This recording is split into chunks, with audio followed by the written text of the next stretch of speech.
Saque Rodrigues. É filho do seu Edson Rodrigues, não é? Sim, senhor. Ótimo. Nós fizemos um convite a Vossa Senhoria, mas por motivo de força maior... Eu não pude comparecer, eu estava doente. Estava doente, ótimo. Vossa Senhoria sabe o porquê que nós estamos convidando a senhora para estar aqui hoje conosco, não é? Que é com relação ao CARF, não é? Já é sabido pela Operação Zelotes que muitos julgados, muitas decisões ali no âmbito do CARF era negociado. E Vossa Senhoria foi conselheira, isso mesmo, do CARF? Ou ainda conselheira? Não, foi conselheira. Ok. Indicada por quem? Pela CNC. CNC indicava realmente muita gente. Eu pergunto na Vossa Senhoria se quer fazer uso da palavra, como foi conselheira por quanto tempo? Por 6 anos. 6 anos. Vossa Excelência, Vossa Senhoria quer fazer para nós uso da palavra e relatar como é que funcionava esses julgados dentro do CARF? Gostaria de fazer uso da palavra? Olha, eu posso explicar o que o senhor quiser sobre a respeito técnico do CARF, não tem problema nenhum, até porque isso é regimental, é público notório, e para mim, se o senhor quiser explicar mais especificamente alguma coisa, eu posso explicar como funciona Como é que funcionavam esses julgados? E o que a senhora chegou a perceber que poderia estar errado ali dentro do CARF durante esses 6 anos que a senhora teve por lá, ali naqueles corredores, né? Se havia alguma compra de votos, né? Se havia alguns julgados negociados, como tem uma degravação onde o placar do julgo, um dia antes do julgado, já tinha sido decidido 4-2, né? Desconheço esse fato. E a única coisa que pode constar é que eu estou sendo acusado de uma única gravação, na verdade, o que está em litígio, é de uma única gravação, da qual a própria polícia já disse que fato nenhum foi consumado, de uma interpretação equivocada, errada e fora do contexto, feito por um policial, e que está em discussão com o habeas corpus, que a gente espera há 4 meses que tome uma decisão, e que não tem nenhum fundamento. Nunca presenciei nenhum tipo de negociação, nunca vi nenhum, em 6 anos que eu percorro aqueles corredores, eu nunca vi isso, ninguém recebendo dinheiro para votar, nunca vi um placar de votação ser dado antes de qualquer tipo de votação feita, porque é feita na mesa. Nós estamos falando de um julgamento paritário, feito por 3 conselheiros e 3 fiscais. Quem conduz é um fiscal, é o presidente, que tem o voto de Minerva. Isso é praticamente impossível, a não ser que você já tenha conhecimento ou da jurisprudência, que já foi votado naquela Câmara, com aquela composição, fato análogo, muito parecido, que aí você pode fazer uma suposição, mas jamais presenciei isso. Aquela degravação do senhor José Cortes com Malma, Nelson Malma, eu acredito que a senhora os conheça, aquela degravação onde me parece que foi o Cortes que disse que só quem pagava eram os pequeninos, grandalhões não pagavam nada. Lembra dessa degravação? Olha, tomei conhecimento dessa gravação, tanto quanto acho que os dois demais presentes aqui, pela televisão, pela internet. Desconheço esse fato porque eu era julgadora numa Câmara especial, que é uma turma que tem limitação de alçada, Então, não sei quanto a isso, não tenho o que lhe dizer quanto a isso, porque desconheço realmente o fato. Então, não sei que teor foi dada essa declaração, essa conversa, não sei que teor foi retirado da gravação, não sei que teor ou contexto foi dado, não tenho conhecimento disso, nunca participei disso, não sei do que está tratando sobre os pequenos só, não tenho nem como te dizer o que é pequeno dentro do CARF, porque é um órgão muito, muito complexo. Ele julga questões de fato e de direito, desde uma multa muito simples até realmente valores mais altos, mas isso foge de qualquer tipo de conhecimento que eu tenha a respeito do fato. Passo a palavra, então, para a nossa relatora, a senadora Vanessa Graziotin. Vossa Senhoria está também de posse de um habeas corpus, não é isso? Sim. Que Vossa Senhoria pode permanecer em silêncio, mas eu tenho dito aqui que é um momento ímpar, né? Porque Vossa Senhoria está realmente fazendo parte de todo esse contexto já verificado pela Operação Zelotes, que dentro do CARF, 5 bilhões e 700 já foi verificado que houve um prejuízo enorme para o erário público, de julgados que realmente foram negociados e que esse valor pode chegar a 19 bilhões de reais. E, a priori, me surpreende muito Vossa Senhoria, durante 6 anos, naquele contencioso, afirmar que o contencioso funcionava de uma forma muito correta, muito lícita. Isso nos surpreende muito. Eu vou, então, passar a palavra para a senadora Vanessa, mas eu acredito que, se Vossa Senhoria puder contribuir com os trabalhos desta comissão, é também um momento ímpar de Vossa Senhoria poder fazer a sua defesa, não é?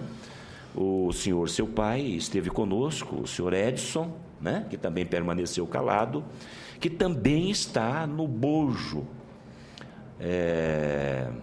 desta organização criminosa, comandada pelo escritório do senhor José Ricardo e do senhor Alexandre Paz Neto, que acabou de se retirar desta comissão. Então, é um momento que eu acho que seria oportuno para Vossa Senhoria. Passo, então, a palavra para a senadora Vanessa Graziotin. Eu posso responder? Pode, por favor. Me permite, senadora. Para começar, eu não disse nada disso que o senhor falou. Eu não tenho conhecimento desses crimes que estão sendo acusados. Eu não fiz parte disso. Eu estou com habeas corpus exatamente para poder, na hora oportuna e segundo a orientação dos meus próprios advogados, apresentar minha defesa. Espero, inclusive, que ele seja julgado. Eu desconheço que esse volume de dinheiro tenha sido negociado, eu desconheço de qualquer tipo de negociação lá dentro. E se o senhor tiver a oportunidade, vá ao CARF, que, como vários colegas que aqui estão e que eu sei, sabem que militam lá, sabem que não funciona dessa forma. É um órgão muito centrado, com muita responsabilidade, está há 85 anos julgando processos extremamente importantes para o Brasil, e eu tenho certeza que isso vai ser muito bem esclarecido, levando-se em conta que estamos discutindo aqui escutas telefônicas fora de contextos e interpretações feitas por uma pessoa fora do contexto que, acredito eu, que nunca foi ao CARF. Porque se tivesse ido ao CARF e visto como funciona, como é feita as distribuições dos processos, de forma aleatória, através de um programa, como é feita as nomeações, como são feitas os relatórios, os julgamentos, não estaria fazendo esse tipo de ilação. Senhora Meiga, contra fatos não há argumentos. Tem razão. Nós estamos aqui já há quase 5 meses, com muitas dificuldades, porque a Constituição determina que, independentemente de um habeas corpus, o artigo 5º 63, dá o direito, né, ao depoente de permanecer em silêncio. Mas os fatos já ocorridos dentro do CARF são fatos que não há argumento. Eu acho que essa sustentação de Vossa Senhoria vai contra o que já foi apurado por esta CPI e pela competente Polícia Federal que nós temos no Brasil. E aqui nós temos um representante, delegado da Polícia Federal, e do Ministério Público Federal do Brasil. Não tenho dúvida quanto a isso. Que o Brasil hoje tem muito a agradecer a essas duas instituições. Então, falar que alguma degravação foi desviada ao foco, que um e-mail foi trabalhado diferentemente, foi adulterado, eu acho que isso pode, inclusive, comprometer Vossa Senhoria. Não, eu foi passo isso que eu palavra... disse também. Gostaria de dizer que não foi adulterado nem nada. Nós estamos discutindo, que é o habeas corpus que me permite estar aqui e não me pronunciar, é que nós estamos discutindo exatamente isso, com a interpretação que foi dada, o que é fato. Eu não estou discutindo o que é fato. Eu nem sei de que fato o senhor está falando. Lembrando que eu só estou sendo investigada em uma única degravação feita de uma forma aleatória e que não foi interpretada de uma forma por uma pessoa, de forma muito equivocada e de modo ilegal. Só isso que eu estou colocando. Mas está nas nossas notas taquigráficas tudo o que nós estamos aqui a discutir. Eu passo, então, a palavra para a senadora Vanessa Graziotti. Senhor presidente, eu quero dizer que, inicialmente, vou repetir algumas perguntas feitas, até para que eu possa exercer aqui uma linha lógica de raciocínio. Senhora Almeida, a senhora, desde quando mesmo é conselheira do CARF? Conselheira do CARF de 2003 a 2006. Aí eu fiquei 5 anos fora, engravidei, tive uma filha. Eu fui novamente nomeada em 2011, fui reconduzida a pedido em 2014 e acabei saindo no início desse ano. A senhora saiu por quê do CARF? Porque eu acredito que um órgão, que um presidente não defenda seus conselheiros quando eles são acusados ilegalmente, não merece que eu permaneça lá, quando uma delas sou eu. No começo desse ano, qual mês a senhora saiu? Foi esse ano em que mês que a senhora saiu? 2014?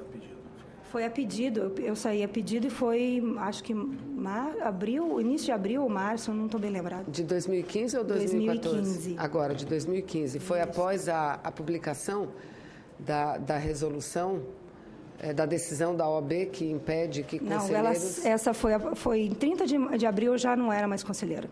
Foi antes dessa decisão da OAB de não permitir. A senhora é advogada? Sou advogada. E a senhora exercia concomitantemente suas funções de advogada com as funções de conselheira do CARF? Sim, porque não há impedimento algum. Eu sou conselheira e posso advogar, inclusive advogava junto à Justiça Federal. A senhora chegou ao CARF por indicação de quem? Da CNC. Da Confederação Nacional do Comércio. Isto. Dentro da Confederação Nacional do Comércio, a senhora poderia declinar aqui qual a pessoa que lhe indicou para atuar como conselheira do CARF? Não sei o nome porque a gente remete o currículo e eles é que analisam e eles que mandam diretamente para o comitê gestor. A senhora foi conselheira a primeira vez em 2003. Isso. Quanto tempo a senhora era formada em Direito? A senhora se formou em que ano em Direito? Em 2000. E eu já estava fazendo um doutorado. A senhora se formou em 2000? Isto. E já em 2003 a senhora foi indicada Eu saí do doutorado para poder tomar posse. Para conselheira do CARF. Isso, estava fazendo período de docência. A senhora tinha experiência que lhe credenciava? Eu já litigava há 3 anos.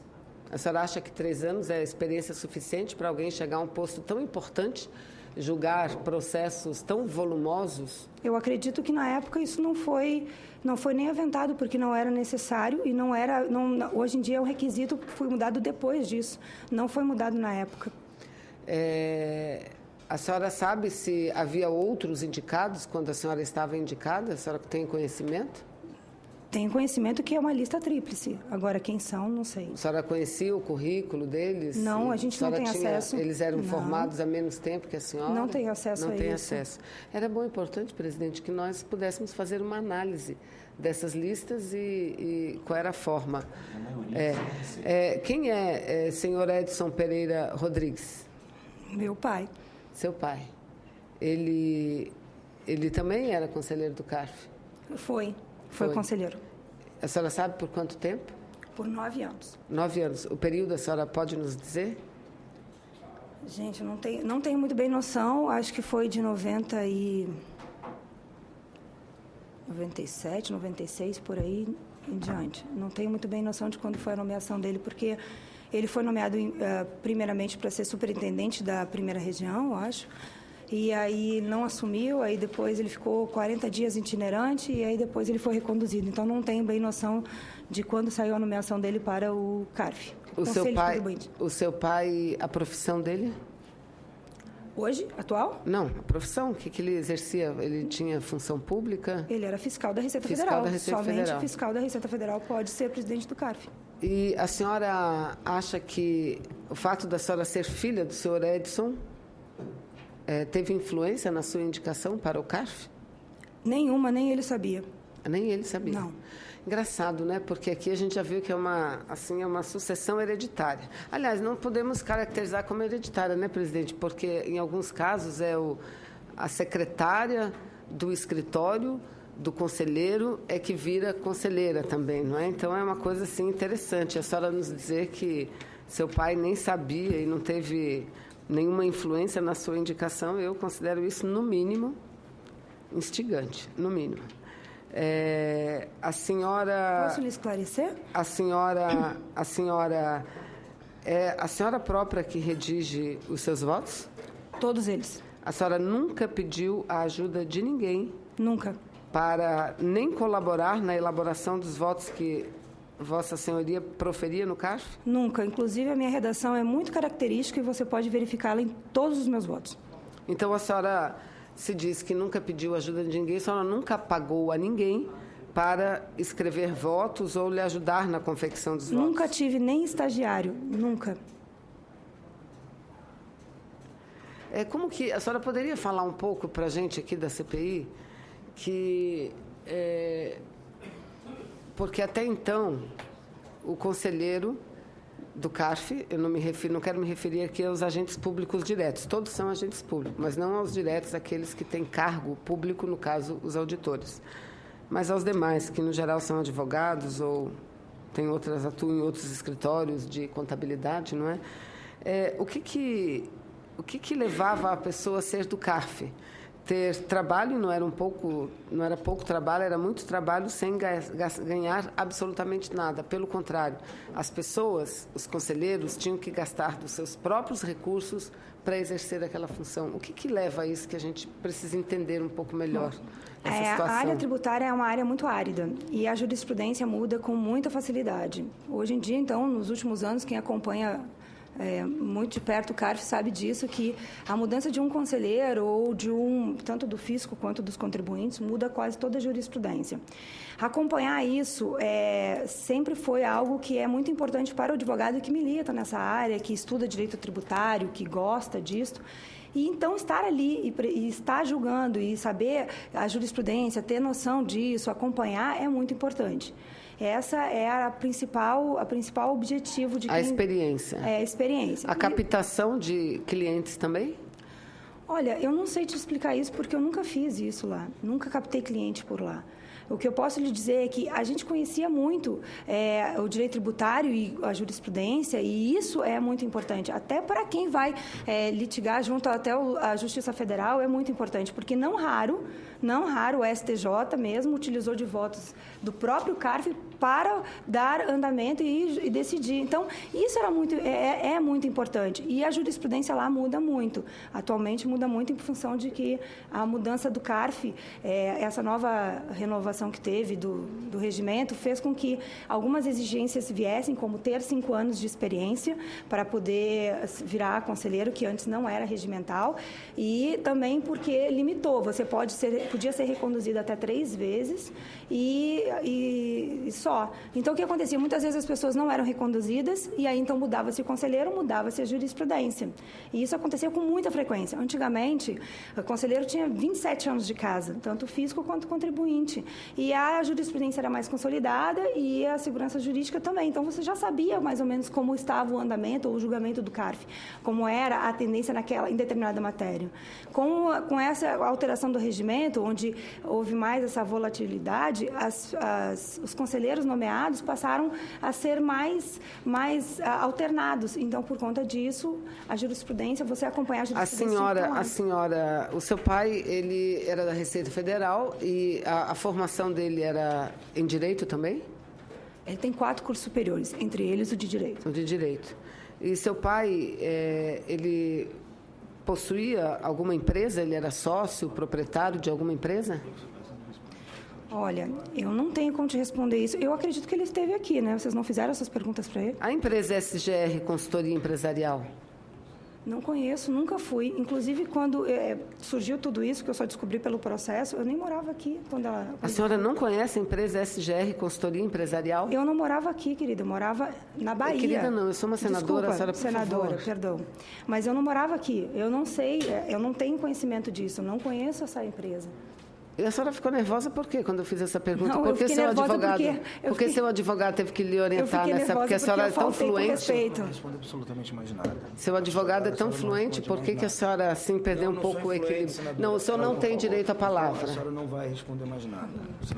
Doutor Marcos, por favor. Perdoe-me, eu fiquei um pouco nervosa porque eu faltei com respeito com a senhora. Não, foi antes, foi depois, exatamente porque a senhora ficou nervosa, que a senhora não reparou nas palavras que utilizou, mas por mim não tem problema. Eu não vou responder nada que não diz tem respeito problema. ao meu pai, porque nós estamos aqui, assim como perguntas. nós lhe respeitamos muito, nós gostamos e gostaríamos muito que Vossa Senhoria nos respeitasse também. Nós estamos aqui apenas para lhe ouvir.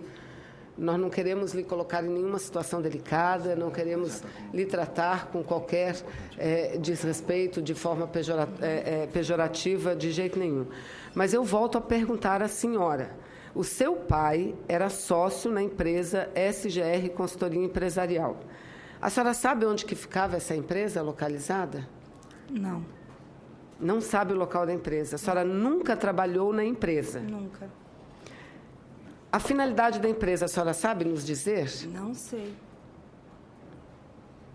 A senhora é sócia de uma empresa chamada Rodrigues e Advogados Associados? Sou. Sócia do seu pai? Sou. Então, agora, presidente, só me permite, porque é sócia do pai numa empresa, mas não sabe que o pai tem outra empresa. Aonde que funcionava? Onde era a sede da empresa Rodrigues e Advogados Associados? No mesmo lugar que ainda é, Setor Comercial Sul, quadra 2, edifício Oscar Niemeyer. A senhora conhece o senhor José Ricardo da Silva? Ele foi conselheiro no mesmo conselho que eu e conheço exclusivamente de lá. Ele foi seu sócio em alguma empresa? Nunca. Sócio do seu pai? Não sei lhe explicar isso, porque eu não convivi com meu pai nessa época. Não sei se ele foi sócio, de quem foi sócio, não conhecia. Nunca pediu opinião do seu pai em relação a um processo, um voto que a senhora estava proferindo, já que ele tem tantos cursos superiores, tanta experiência, já foi presidente do conselho? Não, porque a minha convivência com meu pai dentro do escritório também não era muito frequente. O senhor Alexandre Paz dos Santos, a senhora deve ter cruzado com ele aqui. A senhora conhece o senhor Nunca Alexandre vi. Paz dos Santos? Não. Não conhece? Não. Ele foi sócio do seu pai? Não sei, não conheço, não tenho essa informação.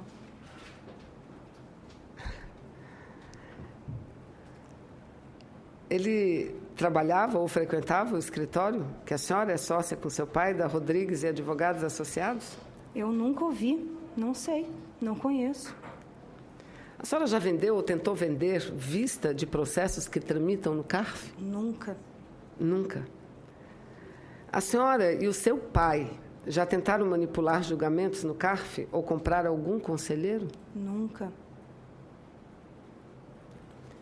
A senhora conhece Tariq Jacob Paixão? Conheço. Quem é Tariq Jacob Paixão? Até onde eu sei, ele é um advogado e eu não o vejo desde 2013, que foi a última vez que eu o vi. A senhora, O ano que meu pai ficou doente, por isso que ele, na verdade, eu acho que era mais amigo do meu pai. Eu não tenho negócio, nunca trabalhei com ele, só vi ele umas poucas vezes. E desde que meu pai adoeceu, nunca mais o vi. Fizeram algum tipo de trabalho em conjunto? Nunca. Seu pai e ele? Não sei. Envolvendo a senhora? Não. A senhora podia, então, explicar a ligação de seu pai e Tariq, já que a senhora disse que ele é mais conhecido do seu pai do que seu. Qual era a ligação que eles tinham? Não tenho ideia. Não tem ideia? Não.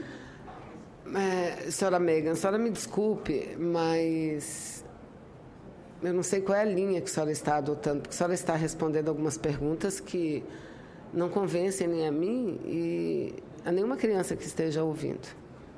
A senhora desenvolve uma mesma profissão do seu pai, seguiu o mesmo caminho dele, a senhora é sócia do seu pai numa empresa, mas diz desconhecer completamente que ele tem outra sociedade. Bom, já que a senhora diz isso, e afirma aqui que nunca venderam nenhuma vista a processos do CARF, absolutamente, se me permite, presidente, eu queria fazer algumas observações, e a senhora pode comentar essas observações. Se não havia corrupção ou tráfico de influência na compra de vista, senhora Megan, e se uma vista que foi proferida era uma coisa legal, por que o seu pai, que era advogado, precisava recorrer à senhora, e a senhora disse que não tinha nenhum contato nessa área profissional de CARF com ele? Por que seu pai precisava recorrer à senhora, que era conselheira do CARF e tinha relação com os demais conselheiros para obter vistas? A senhora está me perguntando?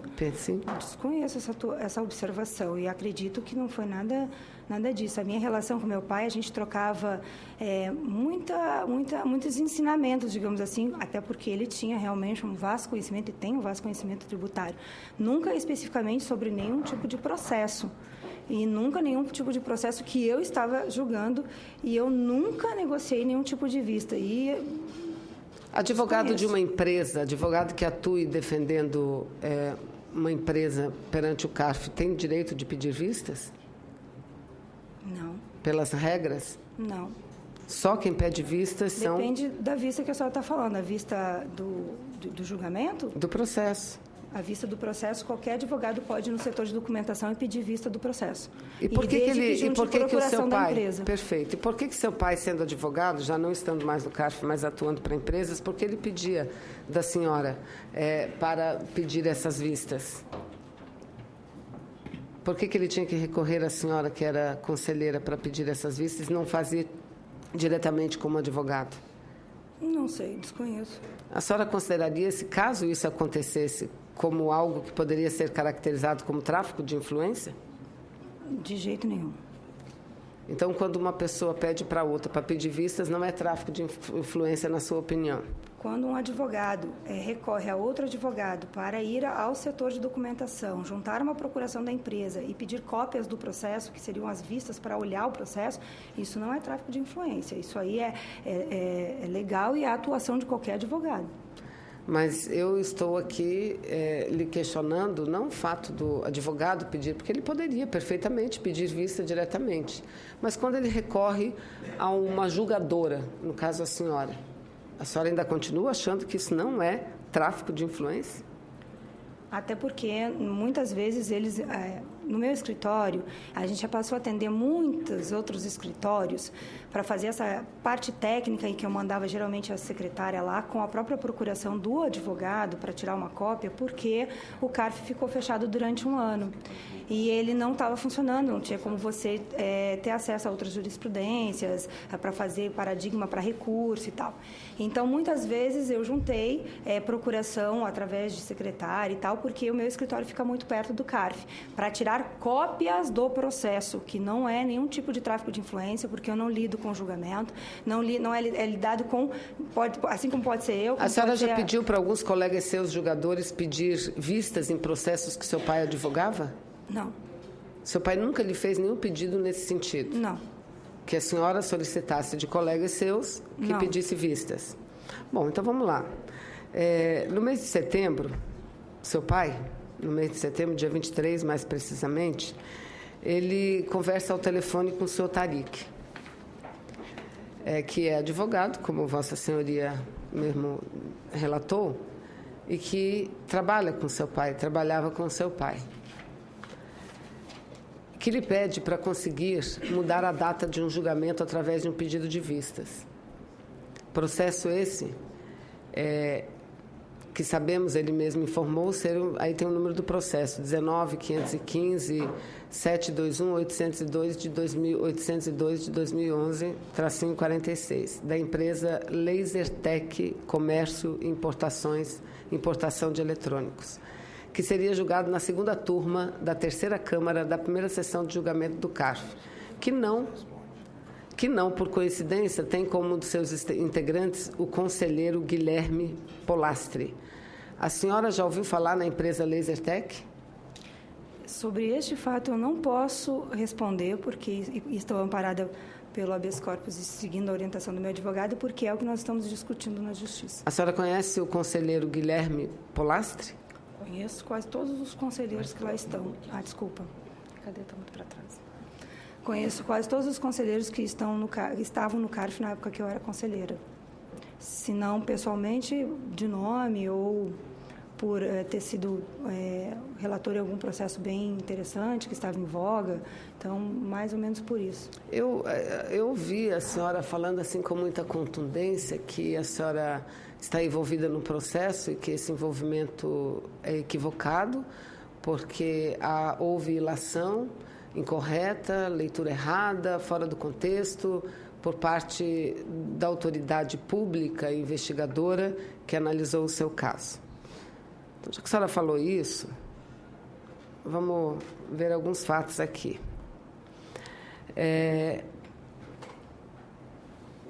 No dia 23 de setembro, que eu estou me referindo, tem aqui uma degravação do senhor Tariq, dizendo que mandou com seu pai, dizendo que mandou um e-mail e pergunta se tem como abrir. O senhor Edson abre o e-mail e Tariq manda ele abrir a imagem e ler a linha que interessa. Aí o seu pai, o senhor Edson, diz que na quinta-feira vem o pessoal de São Paulo do caso. E diz ainda que abriu o e-mail que fala CARF Fazenda. Sendo que Tariq pede para ler o andamento, sendo que após os desencontros, aí o seu pai Edson lê, setembro de 2014, processo em pauta, data da sessão, 24 de setembro, amanhã então. Tariq pergunta, será que você consegue mudar? Seu pai Edson fala, é vista? É uma vista? E o Tariq responde afirmativamente. O senhor Edson então diz que não sabe se consegue, pois está muito em cima, que pode dar uma tentada. Tariq diz que sabe, que lhe fale o que precisar. Estão querendo com urgência. O senhor Edson disse então que vai dar uma olhadinha, que está tão em cima, mas vai ver se consegue e dirá o custo. Dirá o custo. Quanto custa? O que a senhora diz disso? Eu não posso falar sobre esse fato. Estou amparado pelo habeas corpus segundo o entendimento do meu advogado. É o que nós estamos discutindo. Bom, aí vem o seguinte, logo após essa ligação, e aí tem aqui a hora, tem os minutos exatamente, logo após o seu pai lhe manda uma mensagem dizendo que precisa, lhe manda, que a senhora acabou de dizer, que nunca seu pai lhe pediu nada, que nunca tratou de CARF com seu pai. Não, eu não falei isso. Que seu pai nunca lhe pediu nada, que seu pai não lhe ajudava a fazer absolutamente nada dentro do CARF. Aí o seu pai lhe manda uma mensagem dizendo que precisa conseguir vista de um tal processo e que podem pedir 20 mil pelo trabalho. O que a senhora disse disso? Estou amparada pelo habeas corpus e não posso falar sobre o fato, e segundo o entendimento do meu próprio advogado. Aí tem a mensagem, precisamos de uma vista de seu pai para a senhora. Precisamos de uma vista desse processo. Podemos pedir 20 mil por esse trabalho. Está em pauta às 9 horas de amanhã. Está em pauta às 9 horas de amanhã. A senhora fala o que disso? Continuar calado, porque eu vou me manifestar na instância competente. Eu tenho o habeas corpus que me protege quanto a isso. Pois então, logo em seguida, alguns minutos após a senhora receber essa mensagem do seu pai, veja como está tudo fora de contexto, como a senhora disse. Logo em seguida, alguns minutos depois dessa mensagem, a senhora começa a trocar mensagens com o senhor Guilherme Polanski, dizendo o seguinte: estás no CARF? Preciso falar com você. Estou na sala 203. Vou passar aí e deixo um recado, pois me avisa, tem como, ok, analisar. Coincidência, fora de contexto. A senhora quer falar alguma coisa sobre isso? Eu, de novo, vou falar. Eu estou amparada pelo habeas corpus e eu só vou me referir na instância competente. No mesmo dia, alguns minutos depois, o seu pai lhe mandou outra mensagem lhe cobrando uma posição e lhe perguntando se a senhora conseguiu a vistas. Até porque os clientes têm pressa, que a sessão era no dia seguinte. Seu pai, aí não mais com o Tariq, com a senhora. Megan, não está mais na sessão? Estou saindo agora, por quê? Vi a mensagem. Perdemos de 4-2 lá. Ah, foi? Aí o seu pai diz, e o PIS e COFINS ficaram em vista. Amanhã vou chegar para o Heller. E que deve ter sido aquela nota que complicou. Não ajudou, né? A senhora fala com ele. Mas agora tem um paradigma para a Câmara Superior. Pior se não tivesse. Exatamente, vamos ter que correr. E você conseguiu o negócio de vista? Estou indo lá agora, aí eu te aviso. A senhora quer comentar a que se referia seu diálogo com o seu pai? Eu estou amparada por um habeas corpus, eu só vou me referir na instância competente. Pois bem, aí o assunto não acaba, não. O seu pai, minutos depois, são exatamente minutos, eu acho que liga um e desliga e já liga para o outro, liga para o senhor Tariq, dizendo o seguinte: alô, Tariq, tudo bem? Tudo bem. Aí o senhor Tariq disse que estava na moto e não pôde atender. Aí diz o seguinte: deixa eu te dizer, mudamos já falamos com uma pessoa lá para tentar ver amanhã de manhã e vai dar uma resposta, viu? Tá, de manhã, né? Mais ou menos aquele valor que nós fechamos, pedi um pouco mais. Porque se conseguir, pois vai dar uma olhada primeiro. Aí o Tariq pergunta, e qual é o valor? É aquele outro, lembra que nós fizemos o acerto? Aí ele responde, não. 30, 20, 30, quanto? Aí ele pede 30, não mais 20. A senhora recebeu quanto desse dinheiro? Eu não posso me manifestar contra o fato, porque estou amparada por um habeas corpus. Porque aqui o seu pai diz que ele pediu um pouco mais do que os 20. Aí diz quanto? 30. E amanhã, aí diz que amanhã vou avisar do pedido de vistas.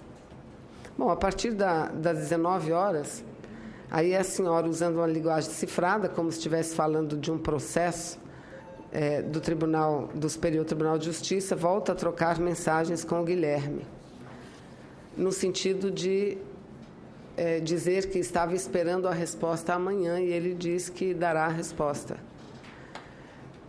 E, às 19h59, a senhora tem muito conhecimento, seu pai lhe informa que o cliente desistiu de comprar à vista.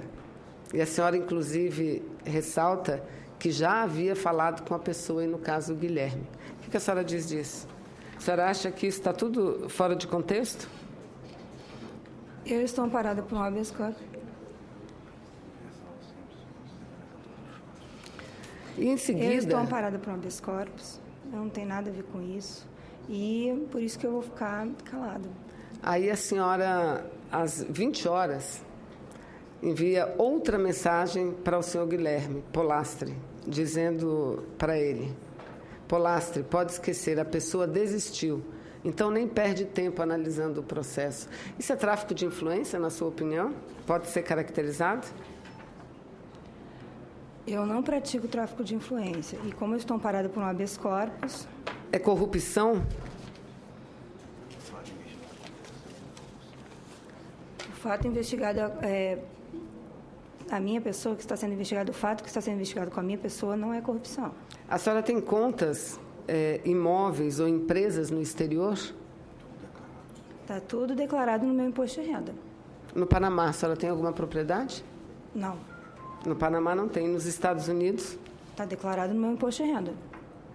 Todos declarados no imposto de renda? Todos declarados no imposto de renda. A senhora entregou o imposto de renda para os agentes investigadores do caso?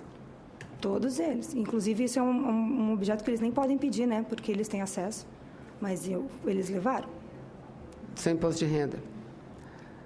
A senhora, ainda depois de toda essa leitura que eu fiz, a senhora continua ainda insistindo em dizer que seu pai, a senhora não tinha nenhuma relação com seu pai, que a senhora não sabe se seu pai era sócio da empresa SGR. A senhora gostaria de falar novamente sobre essa empresa SGR?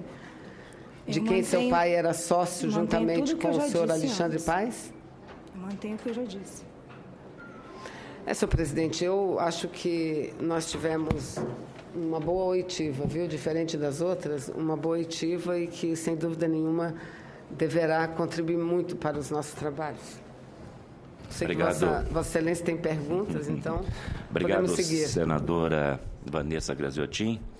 Como sempre, muito competente. Eu só peço licença que eu vou rapidamente votar aqui e Mas volto. deixa eu lhe dar os parabéns primeiro. Quero lhe dar parabéns por esse trabalho que Vossa Excelência tem feito aqui como relatora, aqui neste momento, com perguntas extremamente bem direcionadas, contundentes. E eu percebo aqui, relatora, que no início de vossas indagações, a nossa depoente, a senhora Meiga, ela estava muito à vontade. A Vossa Senhoria estava muito à vontade, até porque vem do direito, né? E o direito dá essa liberdade de comunicação fácil, não é? Mas a um certo ponto a nossa relatora entrou em alguns quesitos que aí o doutor Marcos teve que se manifestar. E eu percebi que Vossa Excelência, Vossa Senhoria, se sentiu um pouco perturbada. Principalmente quando se referiu ao caso da Lasertec.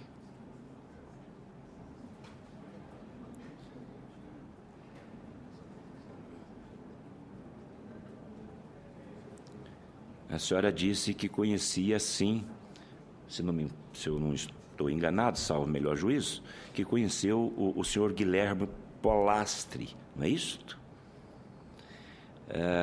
E passou algum número de conta para ele para fazer depósito. A senhora chegou a passar, só complementando a pergunta da relatora, chegou a passar um número de conta bancária para que o senhor Guilherme fizesse algum depósito na conta da senhora? Senhor senador, eu não vou responder mais absolutamente nada por orientação do meu advogado. Acredito que o senhor já esclareceu os fatos, que eu estou envolvida, e esse é o único ponto que eu posso lhe dizer que eu vou permanecer calada daqui em diante em função do meu habeas corpus. Eu acho que o senhor já esclareceu tudo que me envolva. A senhora tem realmente a prerrogativa de não responder, e eu tenho a prerrogativa de fazer as perguntas. Mas a nossa relatora foi tão bem que sobrou muito pouco para que eu pudesse aqui continuar fazendo indagações. O senhor Edson Pereira Rodrigues, o senhor, seu pai, esteve conosco, um senhor de um currículo realmente extraordinário, já com seus 70 anos, né? 71 anos. Auditor, foi superintendente, professor, sabe muito, o senhor Edson Pereira Rodrigues. Olha o que nós temos do senhor Edson Rodrigues aqui. Só e-mails aqui, com esse senhor Tarik, eu acredito que seja algo em torno aqui de 12 ou mais e-mails. Como já é sabido por Vossa Senhoria, que é do direito, que esses e-mails são documentos hábeis, degravações, não é? Infelizmente, nós não tivemos o privilégio de ter nenhuma resposta do senhor Edson Rodrigues. Mas o CARF, realmente ele funcionava, e aqui a gente tem visto, muito familiarmente. O pai botava a filha, botava o filho, ele saía, melhor dizendo, ele saía, né, um auditor da Receita Federal, com uma remuneração privilegiada em relação ao salário do trabalhador brasileiro, saiu do CARF, pediu conta, colocou seu escritório, e aí então a filha, a senhora Meiga, assume então o CARF. Mas assim, é costumeiro dentro do CARF. Vários outros ex-auditores, como o Cartacho, que colocou depois o seu genro, Leonardo Sead Manzan, lembra dele? Lembra do Leonardo Sead Manzan? Vocês trabalharam na mesma época? Não. Não? Épocas diferentes? Quando ele foi conselheiro, não era conselheiro. Não era conselheiro.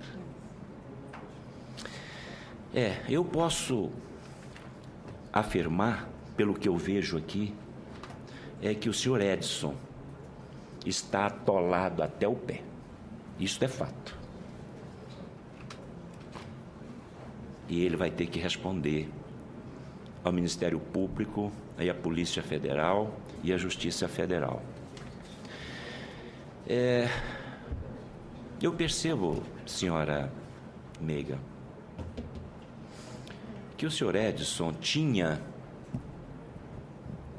uma liberdade dentro do contencioso muito grande, até porque ele foi chefe, não é? Ele foi superintendente. E além desse tráfico de influência que ele tinha depois, eu percebo que ele passou a ter uma representante legal lá dentro. Porque vários e-mails aqui mencionam o nome da senhora.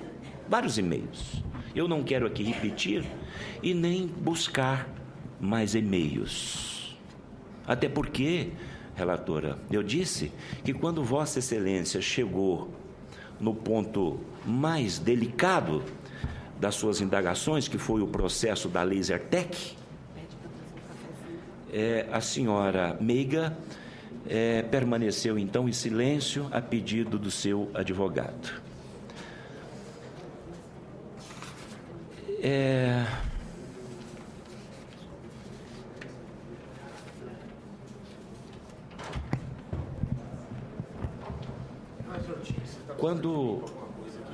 Quando Vossa Senhoria terminou o curso de Direito em 2000, não é isso?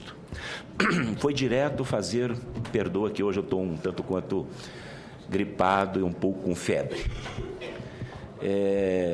Quando Vossa Senhoria concluiu o curso de Direito em 2000, imediatamente já passou na ordem dos advogados, e aí foi fazer o doutorado. Em qual área? Direito tributário. No tributário. Orientação do senhor, seu pai? Não, a área Não? que eu sempre tive interesse.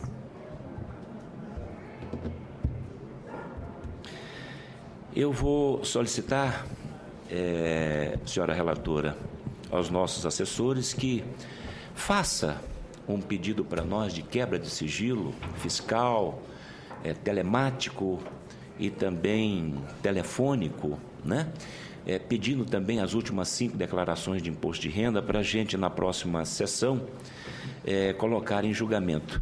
Eu pergunto à senhora Meiga, que a senadora já até perguntou o que levou a senhora deixar o seu escritório de advocacia, já com especialização, e ir trabalhar gratuitamente no CARF, não é? Vossa Senhoria disse que era para aumentar as suas experiências. Ou seja, o CARF, senadora Vanessa, tornou-se uma fundação Getúlio Vargas, entre aspas, com todo respeito à nossa competente fundação Getúlio Vargas. Lá, então, os advogados, então, principalmente mais jovens, indicado pela CNC em maioria, ou por pai, ou por tio, ou por vô, eram indicados para o CARF, para fazer, então, a sua pós-graduação em Direito Tributário, julgando processos bilionários. Eu, às vezes, tenho dúvida se era um pós-graduação em Direito Tributário ou se era um pós-graduação em evasão fiscal, ilação fiscal. Eu tenho dúvida. O senhor Leonardo Sead Manzan, que foi encontrado na casa dele, 1,5 milhão praticamente, eu cheguei à conclusão que a formação que ele foi buscar dentro do CARF foi evasão fiscal. Eu estou concluindo, senhora relatora, e mais uma vez eu fico triste, decepcionado, porque diante dos fatos, eu volto a dizer, não há argumento. E Vossa Senhoria, senhora Meiga, está perdendo um momento extraordinário de fazer a sua defesa, não é? Começou tão bem fazendo as suas respostas, tão bem colocadas, mas depois, então, quando chegou no ponto crucial, Vossa Excelência, então, usando da e da companhia do seu competente advogado, permaneceu calada. Eu só gostaria, presidente, antes de... Por favor. De fazer mais uma pergunta para a senhora Megan. Meiga. A senhora conhece o advogado Luciano Lopes? Isso. Não lhe ouvi. Como eu já respondi antes, eu conheço quase todos os conselheiros, se não de nome, pessoalmente, todos os conselheiros que trabalhavam no CARF durante um período. Ele era advogado e tinha atuação? Ele era conselheiro, o senhor Luciano Ele era Lopes? conselheiro. Conselheiro do CARF? A senhora falou com ele alguma vez sobre algum processo? Não, Especial sobre o processo da RBS? nunca. Nunca. Nunca. O senhor Leonardo Henrique Magalhães de Oliveira, a senhora conhece? Fui conselheiro lá. Também a senhora tinha contato com ele? Muito pouco. Mas falou Só com no ele sobre CARF. alguns processos? Não, nunca. Nunca. A senhora chegou a fazer tratativas alguma vez indicando que determinados valores eram para ser depositados e outra quantia entregues em cash? Não. Não. Obrigado, senhor presidente. Senhora Meiga, poderia mencionar aqui pelo menos o nome de 5 clientes de Vossa Senhoria hoje? Não. Não?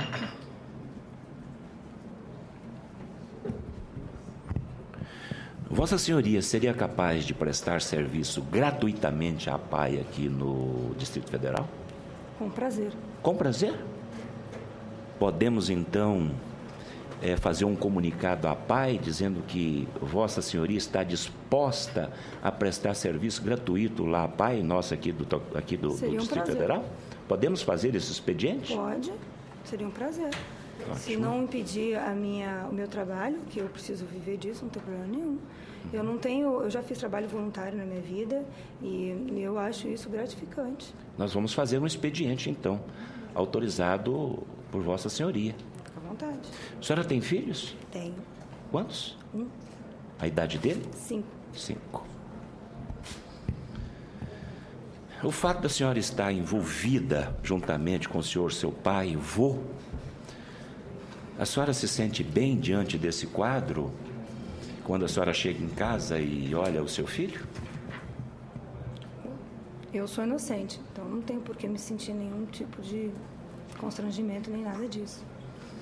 Se a senhora é inocente, conforme a senhora colocou logo no início da sua fala, por que a senhora se abstém de responder algumas perguntas que a nossa relatora, a senadora Vanessa, fez à senhora e que, quando eu comecei a minha fala, Vossa Senhoria disse que iria permanecer calada de acordo com a liminar de habeas corpus. Se a senhora é inocente, por quê? É uma prerrogativa constitucional e eu estou sob orientação do meu advogado, que está me defendendo. Perfeito. Senhora relatora, eu também dou por satisfeito. Agradeço a presença da senhora Megan Sack e do senhor advogado. Estou, então, dispensando a senhora. Viu?